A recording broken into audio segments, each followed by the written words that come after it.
Peut-être un point qui est important, c'est que c'est pas magique. C'est-à-dire que, d'une certaine manière, heureusement que ça fonctionne, c'est-à-dire que l'objectif, c'est de dire, il se passe plein de choses, encore une fois, et je n'ai pas la capacité humaine d'absorber tout ça. Donc, on fait travailler une technologie sur ce genre de tâches qui sont, encore une fois, peu accessibles pour des humains.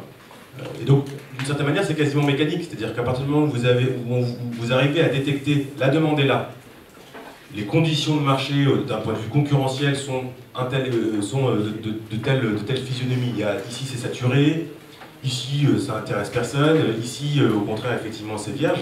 En fait c'est assez mécanique le fait qu'en vous positionnant au bon endroit vous ayez tout de suite des sauts de performance qui soient très significatifs. Et effectivement, merci de le mentionner, ce principe-là qui consiste à dire je vais encore une fois placer dans une chaîne de valeur traditionnelle un composant technologique qui va me permettre de garder un peu de hauteur de vue, d'éviter des biais et de rester rapide dans mon déploiement.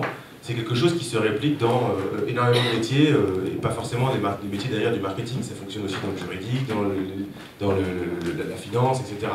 C'est assez large et c'est d'une certaine manière un peu ce qu'on attend de la technologie aujourd'hui. On parlait encore une fois de B2B augmenté, nous on parle d'intelligence étendue, c'est à peu près la même chose, mais c'est cette idée que la technologie doit être au service des expertises marketing et en agence ou chez l'annonceur pour générer des gains de productivité en faisant des gros effets de levier sur les données qui sont disponibles.